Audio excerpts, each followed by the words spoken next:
have a look at the table right now and see if it's going to plan. Man City top, Liverpool, Arsenal. It's the top 4 teams that I said at the beginning and of the Aston Villa. So What did I say?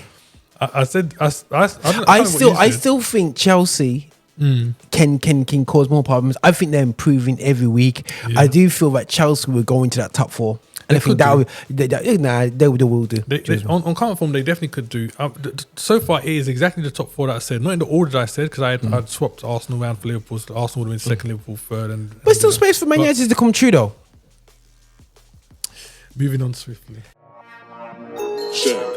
Affinity Extra. Be extra.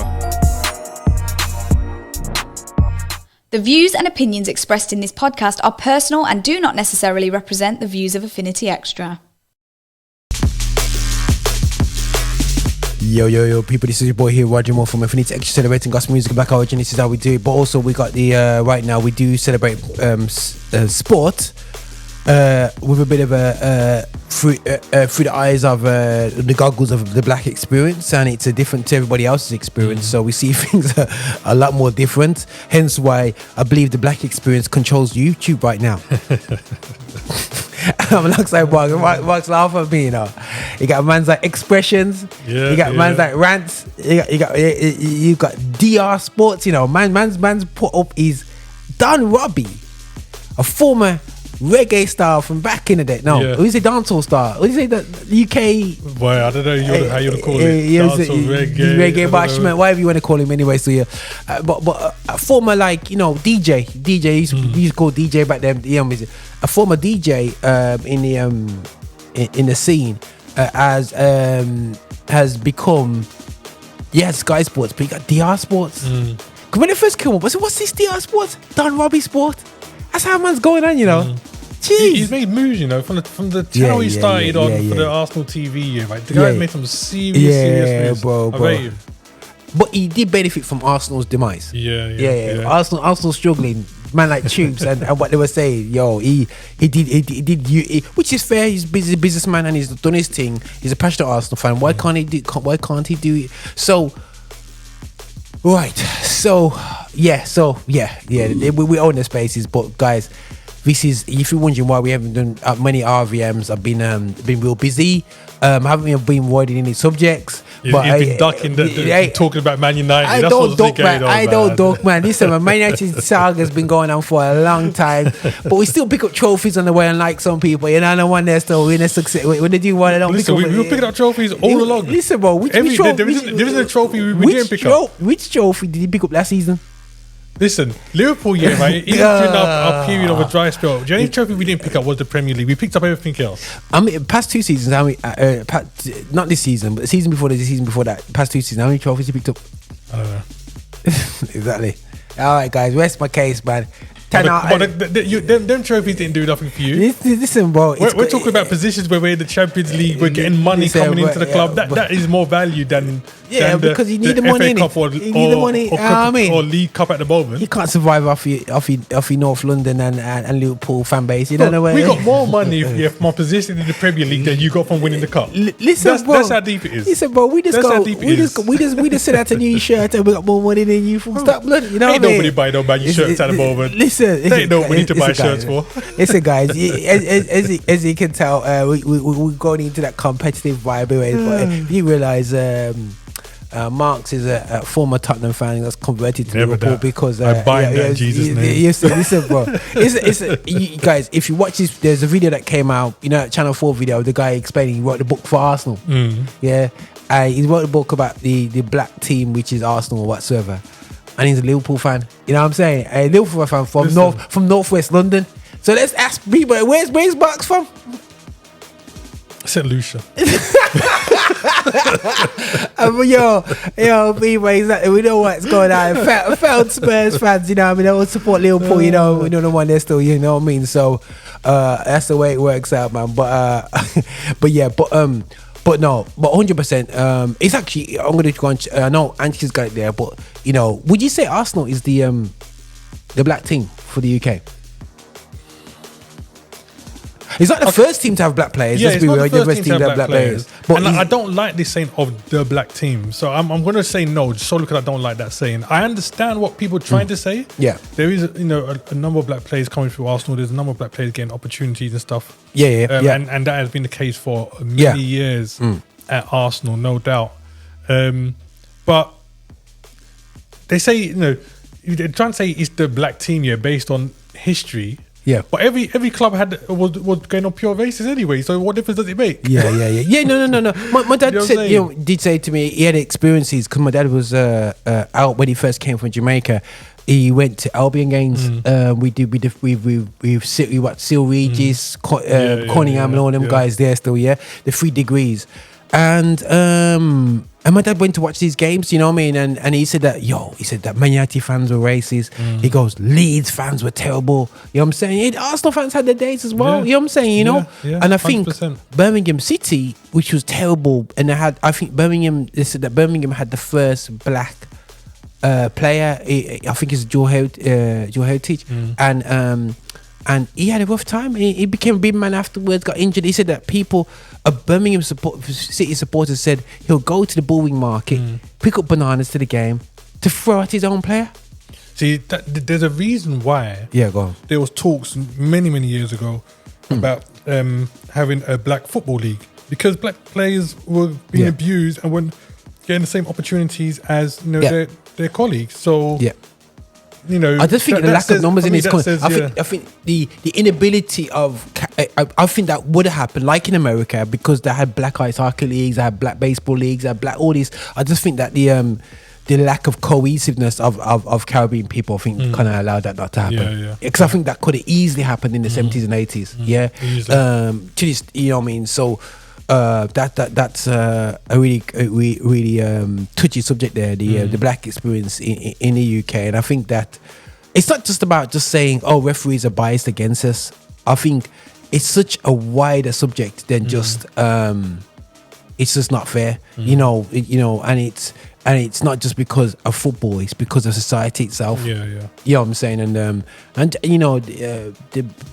the main man himself, John Barnes, always says society needs to change before football changes. So you gotta look at it from that perspective. So now that's the way it goes, guys. So, but is Arsenal? I think fashion wise, it is the black man team. Fashion wise. You know what I'm saying? Always said to my friends who are Arsenal fans, I said, back in the day, you remember when Mom used to say, look, there's a black person on TV.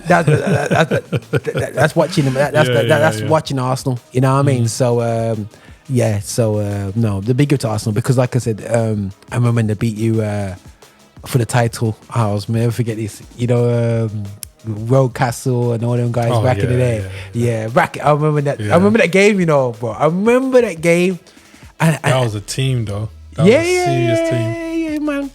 And so on the way, I think we didn't realize how good our players were because they wouldn't have the opportunity in England, in England football team. So and now you look at football clubs around the world, and like there's so many black players. You know what I'm saying? It's like imagine if teams are clocked onto the athleticism and everything else of black players back in the day, the football would look very different today. Bro, it'd look more like basketball. You know what I'm saying? Where you see black coaches, a lot more black coaches. You know what I'm saying? Basketball is blatantly like, unless you're a freak, he ain't coming here. It's pure black people. I'm seeing man like John Morant, looks a bit taller than me, and he's just gliding in the air like there's something like that, bro. Like crazy, like we're just superior, man. When it comes to, I just say straight people. Like it's not in a disrespectful thing. Some people are just good at things, and we just. I think in in football, I prefer. See, I've always said I'd like to see black people doing good in whatever they're doing, and football is no different. I prefer, when it comes to football teams, I'd prefer to see a balanced football team, and the reason for that, in terms of ethnicity, is solely because I think it changes the look and the dynamic in terms of how the fans and the teams and everybody responds based on situations. I'll give you a simple example. Everyone talks about Real Madrid. Being such a great team, but right now that there's so many black players in that first team Real Madrid. I think I counted there was about 7-8 in the first team just in the game they just lost. Now on one hand, if they had won, it wouldn't be like, oh, Real Madrid is packed with superstars and blah, blah, blah. They lose 4-0 to Barcelona, and then on social media, what you're seeing now is that there's too many black players in the Real Madrid first team. Because there was about, like I said, there's about 7-8 of them. Out of a team of, supposed to be first team of 11. So that's why I say it goes both ways. Like, you have too many of them, we get blamed when it goes wrong. You don't have enough. So it's like, I prefer balance, because then that way, I don't know, I just feel if it's a bit more balanced, then people look at things differently. So that's just my opinion anyway. Yeah, no, 100%, man. But everyone doesn't see the other side. You know what I mean? Of like you said, it is one side where we're all flooding through. It's like Chelsea, innit? Chelsea, that's for me growing up. Chelsea, Everton, they were just teams that racist teams. Yeah, you know what I'm saying? And now you see Beto come off the bench and scores. They're led by Calvert-Lewin the Lions. You got Ashley Young down there. You've got all these guys. You know what I mean? You not got man like hiding Osman, hiding Bartley. What is his name? Bartley, whatever his name is. Yeah. They're good. Charles Bartley, I was gonna call him. Barkley. So you got all them hiding boys. You know what I mean? You got blatant. You know what I mean? Man like Iwobi was down there and everything still, but still, London's a place to be when it comes to that. The London clubs are the place to be when it comes to that, man. But anyway, let's get straight to it, guys. All right. Something significant happened, which has sent fan bases around the country of other clubs are getting scared now. Not scared. I won't say scared. As a Liverpool fan, I'm actually happy. And in fact, take away Liverpool. As a football fan, I'm happy because I like to see football in all steps. I say to people all the time, you've got two types of when it comes to football, you've got two types of people. You've got the people that like to watch football and the people which are true football fans. Because a true football fan will watch Spanish football, Italian football, English football. The ones which just like to watch football, like they'll have one team that they say they like to watch here, right? And if they're not there for the ins and outs of that team or that just in and out. So for me, as a football fan that loves to watch football in general, I don't like what I was seeing from United. I felt United, in terms of their history, deserved a lot more. And I felt that you wasn't getting that from both the players and the manager, to be fair. But I thought the manager was very ignorant in terms of his decision making and also in terms of his comments in post-game matches. And I felt, even like I said, taken away, I'm a Liverpool supporter. As a football fan, I felt that he had to go. He had to go.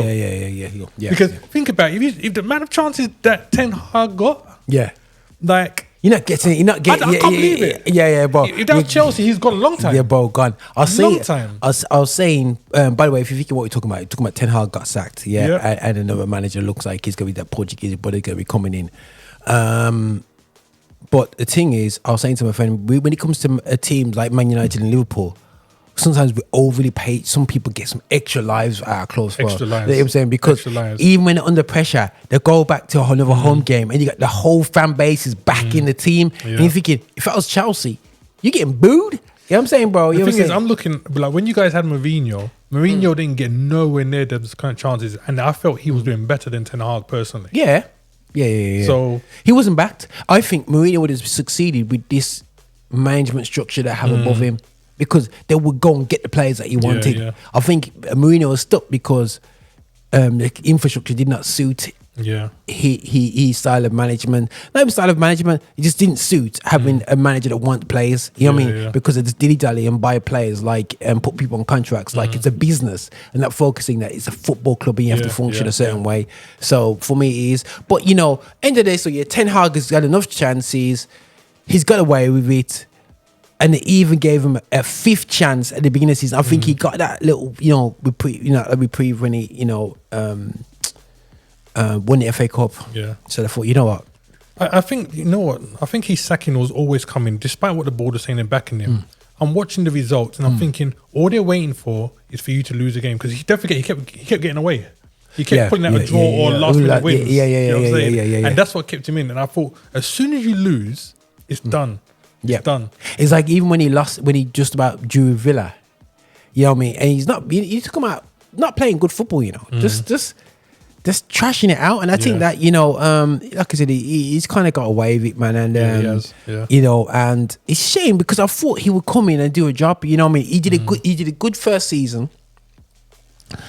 settle things down, and you thought you could go again. But it's just, he spent a lot of money. You know what I mean? He spent a lot of money, but not on the right players. I mean, he made the mistake I've seen so many managers do. Oh, you know what? I'm coming to this new club, and so I'm going to just buy all my countrymen. You know what I'm saying? He brought in a whole bunch of Dutch players. I remember when Kenny had his comeback at Liverpool, and he brought a whole bunch of like English players down in and all that kind of mess. And I'm thinking, what are you doing? Because they're English, don't think you have to go bring them in. Get the players that will do stuff at the club. It's not based on their nationality. You know what I'm saying? True. And that's the thing for me. Like, you guys would have got, you guys would have got Anthony, and the club that sold him to you, they even want him back. Bro, listen, don't man insult man. It's like Anthony, you know what I'm saying? No. Anthony, yeah, I think he fluffed it when he did that. You know, when he did that roundabout thing. With nobody about him. Right. Roundabout thing, and everybody goes, Bro, what are you doing? What you doing, bro? And I think he created a run for his own back because some game I've seen him cook. Even against Chelsea last season, when we went to Chelsea, he was cooking. You know what I mean? He's got, but again, he ain't no. The problem is when they're coming at 75 million. Yeah, if he came in at 30 million, nobody would blink. No one would blink. 75 million player, right? You come in at that price. I don't care if you're attacker, defender, whatever.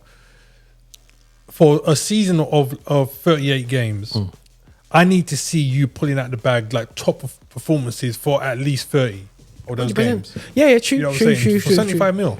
True. I think, I'm happy with where the board's buying players because the way they bought that Everton player a couple of years before for 80 million, instead they end up getting deleted for around about 50. Yeah. So for me, it makes 100% where we're going. And I'm afraid Ten Hag, you had the chance, man. You had the chance with the new organisation, and you fluffed it, man. You absolutely fluffed it. So they got this new guy. How you say his name now? Marino or something like that. Amorim, I think his name. Yeah, they didn't try and talk to that. So Amorim, yeah. So we'll see how that works out. But I think it's good times for United, man. You know what I'm saying? It's good times for you guys in terms of Ten Hag's gone. I don't know if it's necessarily good times because Ruben Amorim might come in. I'll tell you why. Because he's basically in the same boat as Ten Hag. You know what I'm saying? He's been a one team, one league success manager. Do you know what I'm saying? And it's a league where nobody really expects a whole load to come out of. You know what I'm saying? Apart from Porto and who else again? And Sporting. Those are the only two clubs from Portugal that you really look at and think to yourself, yeah, they're doing things. But the thing is, you would say the same thing for Slav. And he ain't won nothing. No, he hasn't won anything. But you just want coaches. I said the same thing when Philip was all. Because remember when Klopp left and they was going to bring in Arne Slot, I said in one of the shows we did that my fear is he's going to come and be another Ten Hag. That was always my fear. Yeah. And even though we're doing well so far, that is still one of my fears because he's proven himself for one season, maybe a season and a half in Netherlands, and you're coming to a team that needs success after success, season after season. You know what I'm saying? So when you think of Liverpool, you're thinking of coaches like Ancelotti, and I'm talking about coaches which have been doing it for seasons, winning things for years. Do you know what I'm saying? Not a coach which has had maybe a good season and a half come in and so that it's always going to be my fear when you see that you've got, for me, someone that is unexperienced in terms of title winnings. You know what I'm saying? So that was always my thing with Slot, and that's my thing with Ruben as well, is that you've done it at Sporting, but you've not really done it anywhere else. You've done it in Portugal, but nobody really blinks when you talk about Portuguese football because it's not considered one of the top. But that's where Mourinho come from. So this is different. No, this is the difference now. You as a club need to, instead of getting players at and managers at the obvious stage of their career, you got to nip them at the early stage of their career. This is the thing, though. I'll tell you why Mourinho was great for two reasons. Even though Mourinho had the same kind of successes as Ruben. Yeah.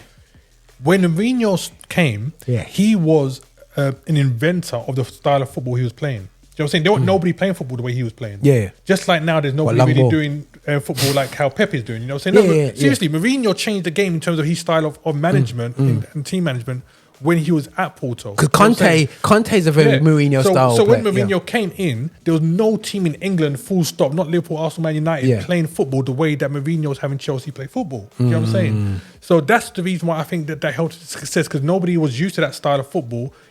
And for seasons he was able to do things. You know what I'm saying? And then look, once teams clocked on and they started doing things, we started to see the decline of Mourinho. You know what I'm saying? And that's the thing. I mean, Mourinho's not bringing anything new, nothing that we've not seen in football currently.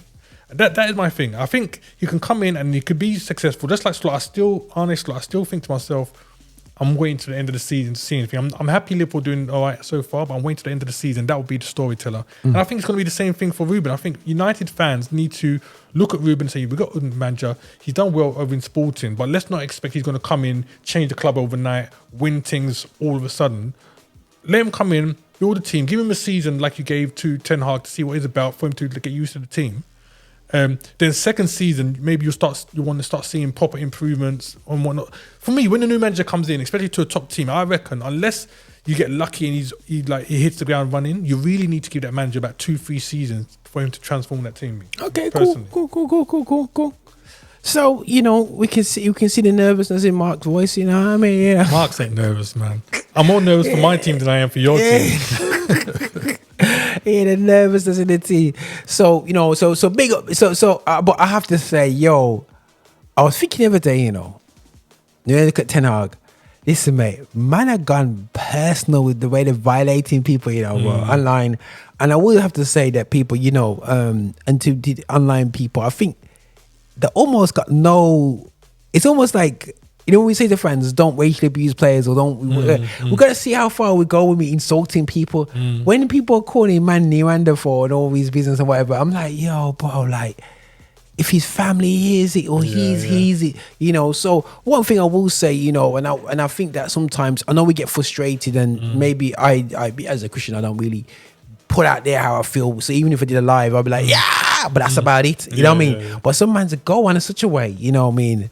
Oozing goes on it's sledge messing like crazy. But I think that we have to just be careful what we say and how we say it, because we are talking about people here, and I think and the receipts are out there, and it's getting really toxic now. I agree with that. It's almost like we got to call it like a code of conduct. And regardless of how much you support your team and you really want them to do well, you got to remember that football is a game. And it's there for entertainment. Do you know what I'm saying? And everyone has their ups and downs and stuff like that. When you cross the line of abusing people, whether it be racially or calling them names or whatever else, that is definitely a line I think it goes too far. I mean, people like Oozing, I think it's a bit different with him, because all that he does is pure entertainment. Easy. You know easy. People laugh and joke, but they don't really take him too seriously, and he's not really he's cussing, but he's not really cussing. He supports Tottenham, bro, so he knows what time it is. So it's I think. But in general terms, the ones which are serious about it and they say things with the purpose of really being insultive, mean, I think it's a step too far, and that's in football all the time. And it doesn't matter what color you are, whether you're white, black, Asian, whatever. If you're taking that step, for me, it's a step too far. No, 100%. But so that so that's the Ten Hag saga completed. So big up to the new season. So I'm just going to go review where we are in the season so far. We're going to first have a look at the results over the weekend that just happened. You've got Villa 1-1. I think for me, that just shows that can Villa really sustain their good play throughout the season? I think they can. Football's a funny game, because we'll get into the rest of the results anyway, but we've seen City drop points already this season. We've seen Liverpool, Arsenal drop points this season. And those are what we consider the top 3 teams. I think Villa, you heard my prediction at the beginning of the season. It's going to be between Liverpool and Villa for third place. I still got Man City and Arsenal ahead of us. But for me, Villa's going to be up there. Villa's going to get Champions League, in my opinion. This draw for them, it's not the end. I think it's just they'll come back again and they'll get points the next game. All right, calm. Okay, Brentford 4, Ipswich Town That's 3. a game. Brentford, That was a game. Brentford can't stop scoring without Ivan Toney. Yeah. Ivan Toney, big up to Ivan Toney. Yo, if you want to sponsor us, man, yo, I know you got some bags in your back pocket. You don't know what there still. Ivan, yo, I wouldn't mind put like sponsored by Tony in the corner. But now, Brentford doing really well, and I think the Cameroon guy, Ombreno, I think his name is, and the other guy, the Congolese, the skinny, quick. They're both good strikers. They're very good players. Yeah, small, but good. Very good players. I mean, I'm not bothered with the whole comparing of Ivan Toney thing because Toney was out for pretty much a year, and Mbeumo was already doing the thing. I think the problem is, and that's the same issue that Benzema had at Real Madrid. When you got men like Ronaldo ahead of you all the time, you don't get a time to shine. And we see as soon as Ronaldo went and Benzema became their main man, he was doing things. And bro. I think it's the same thing here with Brentford and Mbeumo is that he's a top striker. And I think now that Tony is gone, because Tony was always going to be first name on the sheet. Now that he's gone, the team can play as a team and not be looking for Tony. And man like Mbeumo can come in and do a job. So he's doing really good. I must say that result 4-3. I was speaking to Ipswich fans because I've got a couple of friends which are Ipswich fans, and Ipswich for me this season have just been very, very unfortunate. They are playing some really good football. Yeah, they're good. They should have got a result against Liverpool at the beginning of the season. There's other games that they played, they should have got results. This one again, they should have got a result because that last goal from Mbeumo came in like the 96th minute. So they've just been very unfortunate. They got a red card. I think, I mean, where are they in the table? Are they at the bottom of the table? Yeah, of course they are, man. Yeah. Yeah, I mean, at the end, for me, it's like I'm looking now and they're in the thing, but I still think it's early doors. I think they'll be all right because they're only 5 points behind Leicester, which are 15. How many points? How many points are they behind us? Man United. Well, behind United, they're only like 7 points. You know what I'm saying? So that's 2 games and a draw. Do you know what I'm saying? I think Ipswich, based on the football I've seen, I reckon they'll be okay. I don't think they'll be the team to go down this season. I really don't. I think there'll be other teams. We'll probably see Leicester probably down there again with Wolves. I think it'll be Leicester, Wolves and Southampton that will go down. I have a feeling Ipswich is going to stay up. Okay, cool.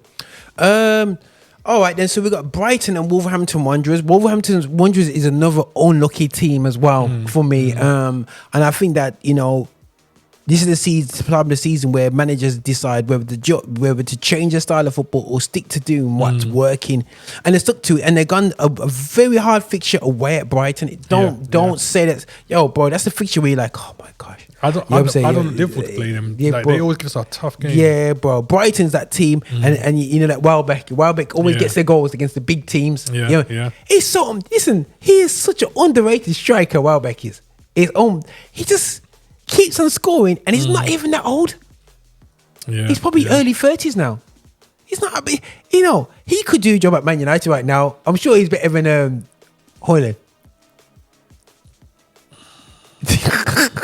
I don't know. You're going a bit far from me, man. not Haaland. I know what you say, Højlund. Okay. Welbeck is a top striker, but Welbeck for me, the kind of striker he's in the same bracket as Origi from Liverpool. He's like, he's there, he gets important goals, but he's not a striker that's going to give you 20 plus goals a season. Do you know what I'm saying? He's not a big club. He's not a big club striker. No, he's not. Okay, he's just like someone that's nice to have on the bench that can come in and help you do a little bit of a job. But if you say you're trying to challenge for the top 4, I don't think Welbeck is that guy. Personally. Is he like a Zaha, where when he goes to the big club, it's a different thing. But when he's at a smaller club, he's more efficient and more effective. Yeah, the same thing as Grealish. You know what I'm saying? For me, like, there's certain players here, they shine because they are the superstar of their team. Okay, you're mind about Man United, and we're going to Man City now. Man City is 1-0 Southampton, which everybody predicted to be 15-0. Yeah. And to be honest, Southampton hit the bar as well in the game as well. So he hitting Grealish. Now, was Grealish in this team? Let's see. I think he might have been. Yeah, it probably is because he wasn't. He wasn't in this team. No, he was in this team. But Grealish, how's Man City got away with this one? 100 million for Grealish. 100 million for Grealish, and we still haven't seen 100 million play from Grealish. Grealish right now. Which is worse, Grealish or Anthony? Which buys worse? Anthony, 100%. I'll take Grealish every day of the week. We're ahead of Anthony. There's no way.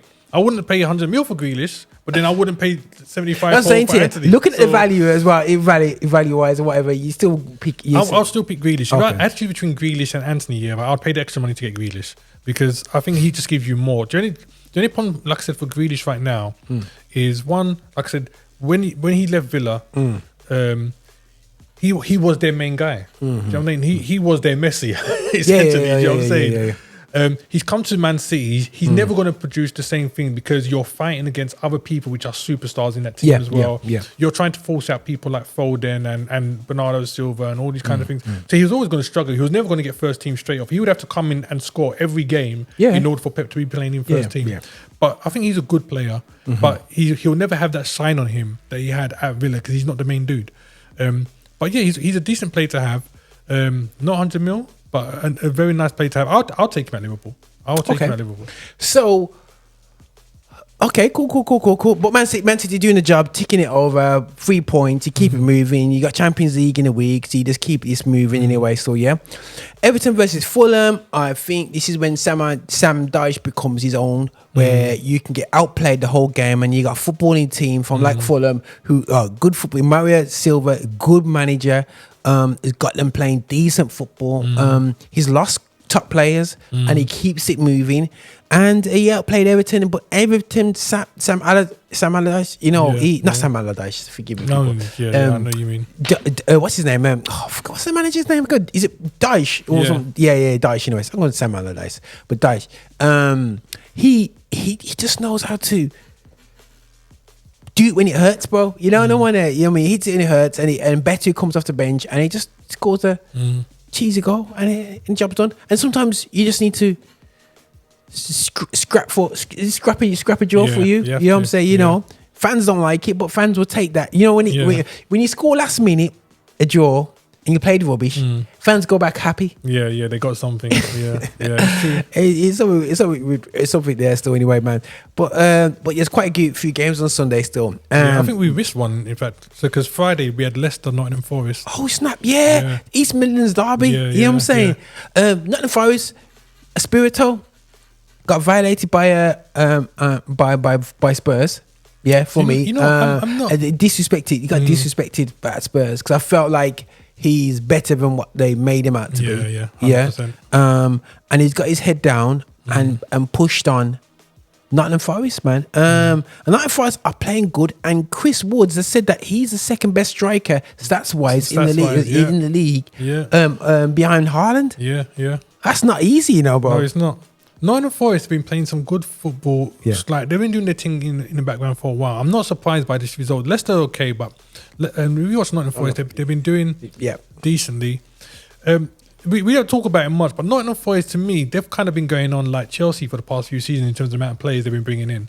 Whether they be on loan, but they had no players. But when they came in first, they had no players because basically the team was full of I think when they first came in that first season, I think they did about 20 players, maybe more than that. It was crazy.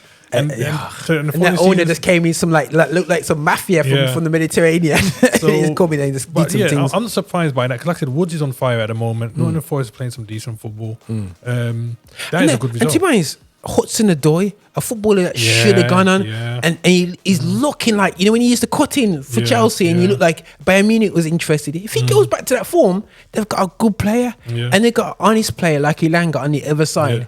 I mean, Nottingham Forest right now, after 9 games, are sitting 7th in the Premier League, and that tells you everything you need to know about their current form. Have they played you? They haven't played us yet, I don't think. No, we haven't played them. Nottingham Forest? Yeah. We haven't played Nottingham Forest yet. Have we played Nottingham Forest? We did, we lost the Forest, see?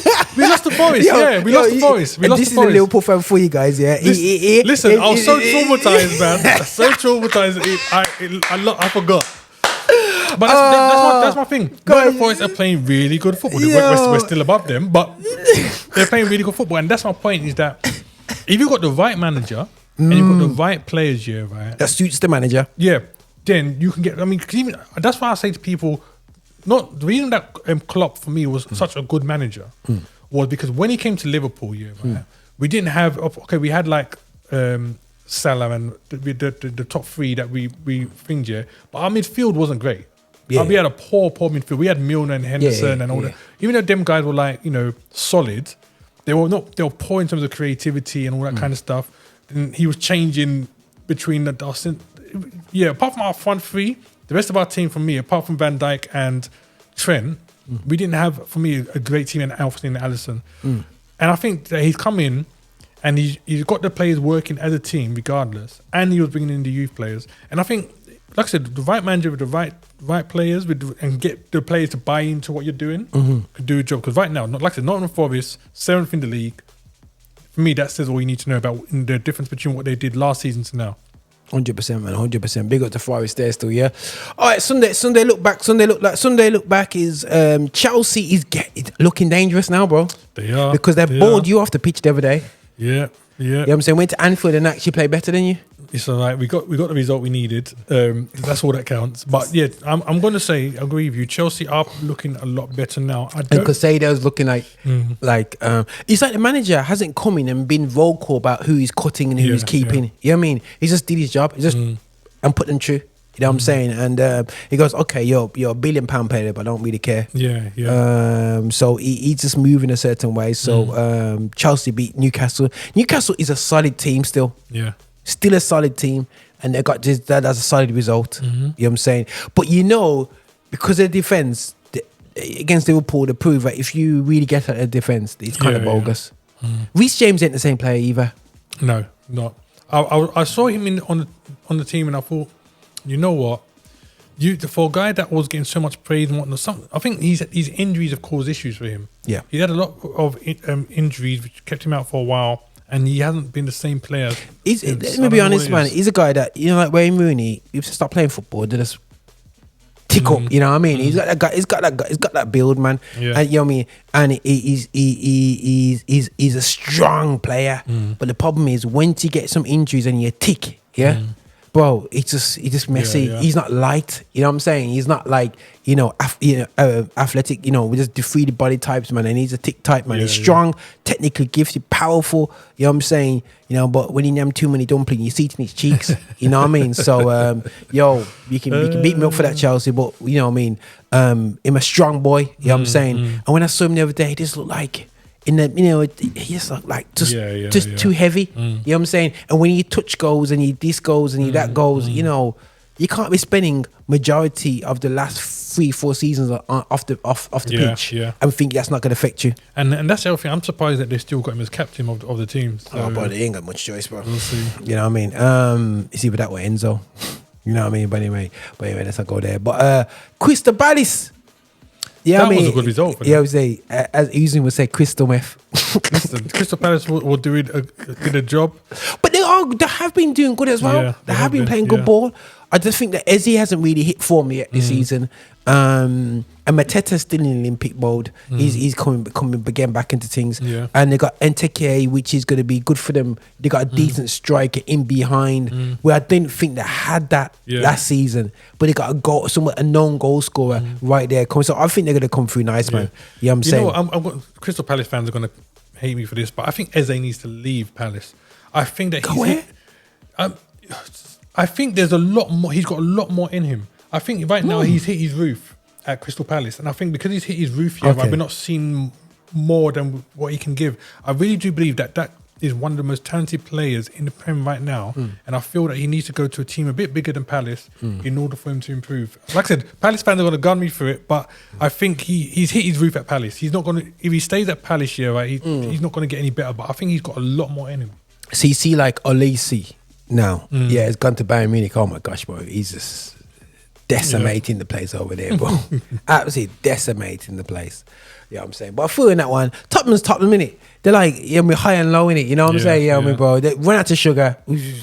Next game, Tottenham, you never know what you're going to get with them. Bro, it's like they just the Tottenham that we used to see under what's my man's name, Pochettino, right? Is not the Tottenham we've got now. And that's not necessarily a bad thing. I think the consistent goal scoring of Kane gave them the beeline. Yeah. They haven't got consistent goal scoring now. You know what I'm saying? Yeah. And they bought that whatever slanky guy, whatever. Still, you know what I mean. They haven't got like a. You can see Harry Kane, how he got them out of trouble. You know what I mean? Every time because he's lethal. The thing is, Harry Kane's one of those players. You give him two chances, he scores one. Yeah, he's very clinical. And on top of that, Harry Kane wasn't your typical striker, which you like a Solanke, for example, where you will see him literally staying up top, waiting for the balls to come forward. Harry Kane used to drop back, do the play, and then going back into position. So he gave them almost like that extra man in midfield, and then he was that deadly up front. You're not going to get that with Solanke. So if you're having a problem getting the ball from midfield up front and creating that creativity, you're not going to get Solanke banging goals the way that you want him to. 100%. But Kane was a big loss for them, and so far they haven't recovered that. Recovered it. They haven't recouped. They got the money, but they haven't recouped. But West Ham, Man United.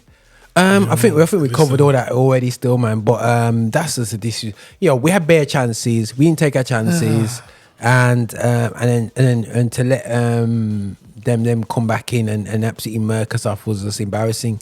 And that hence why you need a striker. You need a striker, and I know you got Højlund, and I think Højlund has a lot of potential. But I think the problem with players, the problem with having a player like Højlund at Man United is in the position Man United are now. You don't need a player that has lots of potential. You need a player that's already made it and done it, doing it, so that when he comes in, he's ready to bang for you. Do you know what I'm saying? Not a player that's developing and stuff like that. And because looking at the stats here, United had 18 shots in that game. You know what I'm saying? A clinical striker might have pulled off a hat trick in that game. No, serious, bro. So First half hat trick, bro. I think that's the difference.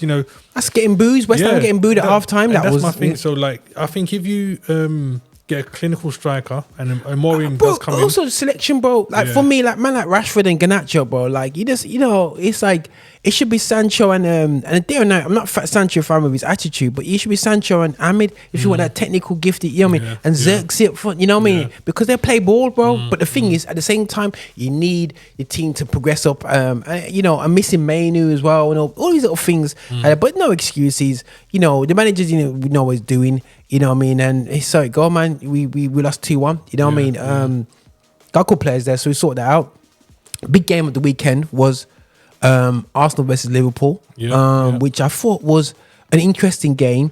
It started off as it's going to be a classic, and it ended up to be basically a nerve shatter in a nervous draw at the end. You know what I mean? And I think both teams they played well enough. But there was definitely that way of playing where it's like these are our challenges for the title kind of thing. We want to win this, but we don't want to give them away too much. It's too early to go for it. I'm saying.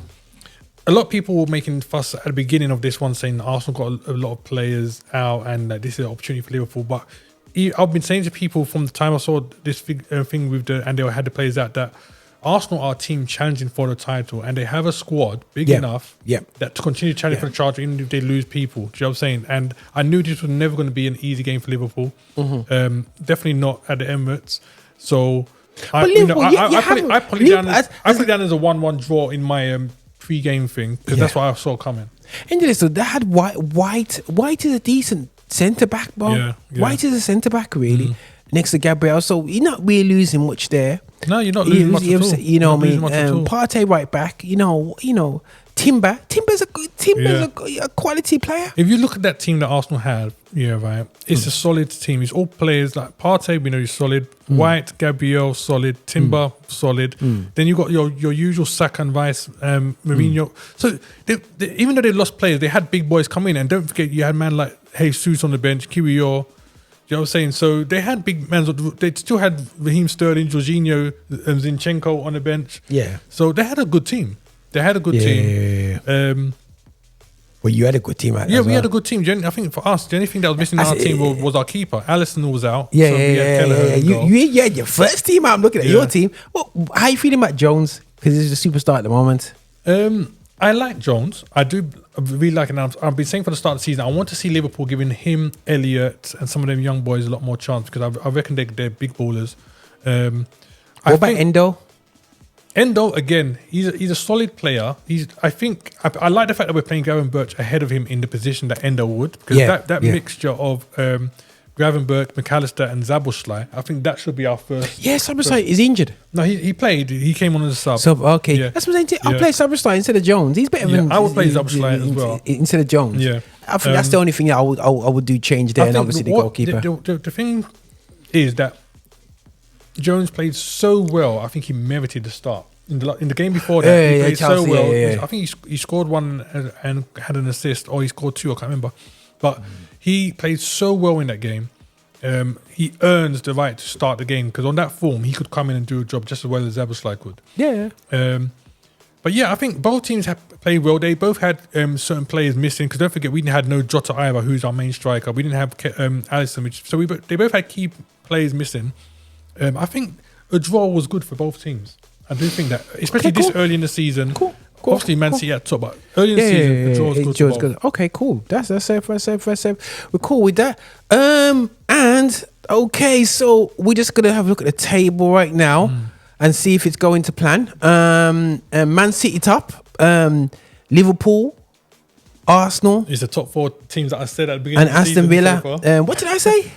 I said I still think Chelsea can cause more problems. I think they're improving every week. Yeah. I do feel that Chelsea will go into that top four. And I think they will do. On current form, they definitely could do. So far, it is exactly the top four that I said. Not in the order that I said, because I'd swapped Arsenal around for Liverpool. So Arsenal would have been second, Liverpool third. But still space for Man United to come true, though. Moving on swiftly. Oh, for goodness sake. Yeah. Space for Man United to come true. You know what I'm saying? What is this? Yo, boy, it's still space there, bro. It's still time, bro. It's still time, man. But listen, right, people. So obviously it was a Ballon d'Or was going on. Let's have a quick chat about that. Yeah. Rodri, who I do believe deserved it. I do. 100% deserve it. I didn't think he'll get it. I think Mbappe, Kane has been good. He says Kane and Mbappe share the Gold Medal trophy. Both scored 52 goals. Limao, what did he get? Wins the Copper trophies at the young player. Yeah. Lamine Yamal. Okay, I'm just flipping through it now. Let me just quickly. Martinez. He's quite a decent goalkeeper, ain't gonna lie, man. So the all right then, let me reverse it. Martinez, the goalkeeper, would you say he's one of the best goalkeepers in the world? Yes. He's better than Alisson? No. But you got to remember what Martinez has done. Like in terms of they look at Martinez in terms of like internationally low. So there's a lot of stuff. He kept 8 clean sheets for Villa. So you know what I mean. So it's the way it goes. It's you know what I mean. So he's won a Yashin title.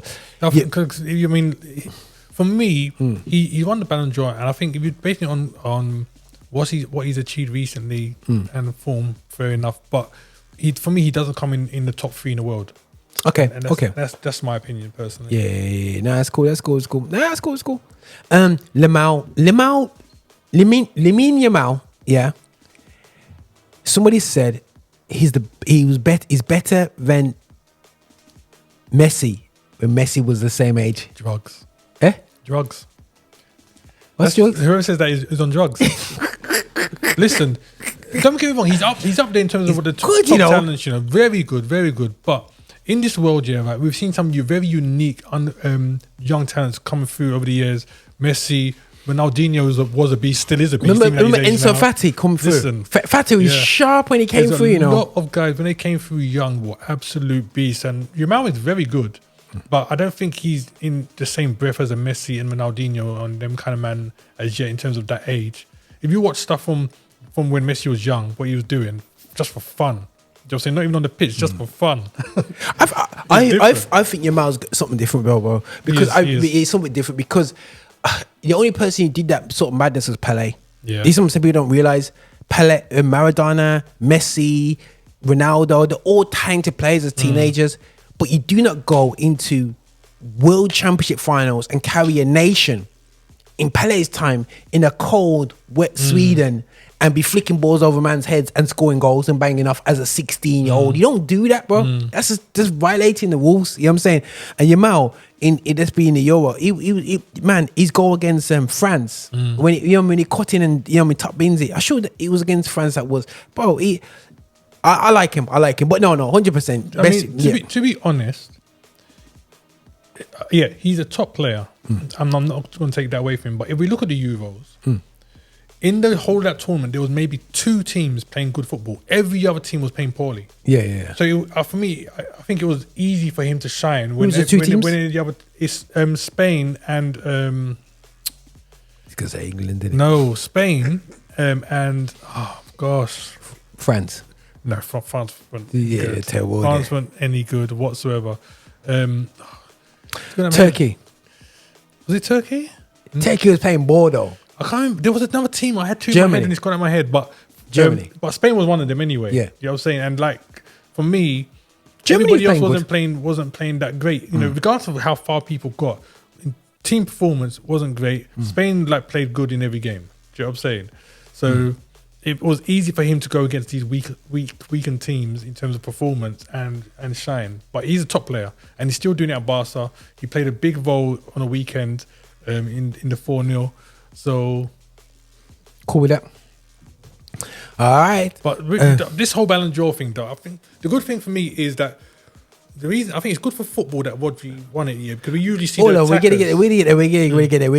We don't. Absent Real Madrid sweeps the club and coach awards. You know what I'm saying? We get to the absent part there. Harry Kane and Kylian Mbappe wins the Gerd Muller Award, which is the best award for best goal scorer. Both scoring 52 goals, and I don't think Mbappe has been that great. You know what I'm saying? And he's got 52 goals, and this, you know.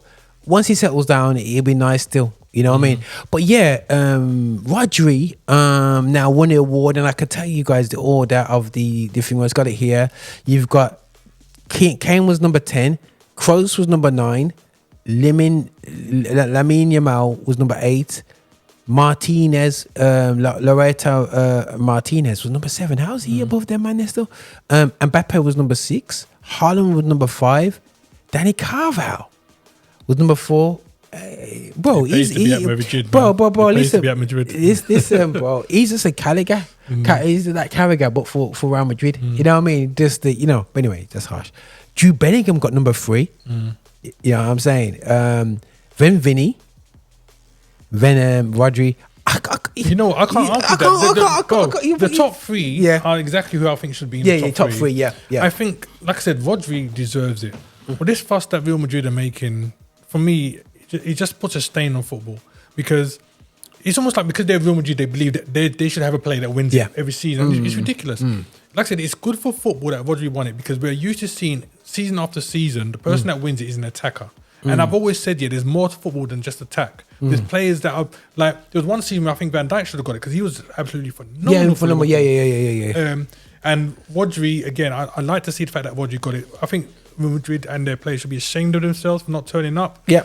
I think the top 3, I agree that they should have players in there. They've got 3-4 players in the whole listing. Bro, they got 4 players. That's what I'm saying. So for me, you've been recognised for how good your team is. You don't have to win it. Rodri did very well and has been doing well, both like internationally and for club. Yeah. So now we're cool with that, bro. Now, 100%, man. We're down with that, man. So listen up, guys. You heard it first, man. Yeah. You know what I'm saying? Big up to Rodri. I do believe, when you see Man City and you see Rodri in the pitch, you start sweat. You know what I mean? Any team that dealt with him there, so was Man United in the FA Cup final. You know the one there. Let me ask you a question. But Tom, they kick him up, man. Bruno dealt with him. Yeah, go on. Man United manager. Oh goodness sake! We're going back there again. Ruben Amorim or Van Nistelrooy?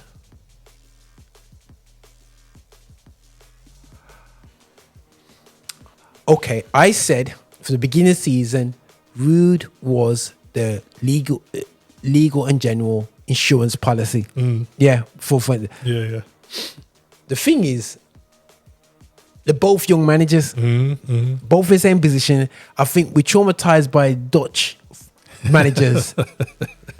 You know what I mean? And not as badly traumatized by Portuguese managers because Portuguese managers have a certain vibe to them. Yeah. So you already sacked one Portuguese manager. Mourinho, but that's our own fault. You know what I'm saying? That wasn't his fault. You know what I'm saying? If you look back, you're thinking, Mourinho's right. And we had Queiroz, who was the coach with Ferguson. So we have good experiences of Portuguese, And myself with Portuguese descent, the one that's the one that's the one that's the. That's why it's Roger Van Moorinho, the one that's the. And the fan is because of my affinity to Dutch football, the one that's the. So. Nothing left to say, bro. And this is how we got deal with. So, do I go with blood or do I go with favour? I don't know, bro. I really don't know. Rude, I'm a total fan of Rude. What I don't want Rude to do is come in here too early and mess it up. Yeah, I don't know about Rude's tactics. I haven't looked to analyse his teams. He sets teams up good. It seems like he's done well. He plays a lot more modern football than Ten Hag. What I've seen him in terms of his management ability, I think he didn't agree with Ten Hag. You can tell them too. You can tell them. You can tell them. He would just walk away and say, "Listen, you said it." You know what I'm saying? So but he wasn't outly disrespectful. You know what I'm saying? They might have a disagreement. No. But I think he knew his place. You know what I'm saying? But he knows that this is my club. This ain't your club. You know what I'm saying? But this is the thing, though. If you're a manager, okay. Yeah. If you look at the NFL, right, you got the defensive coach, the offensive coach. Yeah. If you're gonna have the defensive coach, you have to let each person do their job according to their ability. You know what I'm saying? You don't bring them in if you're not gonna let them run their job. If you're gonna bring this guy in as your second in command or whatever, you need to pay attention to what he's saying. Because if what you're doing doesn't work here, then you need to look at a different view. And that's what he's there for, to give you a different view, a different idea, different tactics, right? If he's making suggestions and you're still just going to run your own thing all the time, there's no point in having him there. Yeah, no, I feel. I feel. It's the way it works out, bro. But I think that, I didn't answer you. Sorry, people, I didn't answer because I can't answer. I think I do believe in my blood, and I do believe also that I was a Dutch fan when from Van Basten days and the Hoodie days. I love the way they approach football. I think give Van Nistelrooy a chance. You've given everybody else in the world a chance that has just got different levels. Give him an opportunity. If I was Rude, I would let this guy come in. Yeah. And just enjoy the background at the club because he will have his time. If this guy screws up in 2 seasons, just get paid nice, coach, develop in a massive club, and then pick your time. You know what I mean, to go out there. But it depends on his ambition and it depends on his belief in himself. But the problem is that most managers, like if Ruben will come in, he might want to bring in all his own staff. Ruud van Nistelrooy might not even get a chance to stay. But the problem is the new infrastructure at with Man United.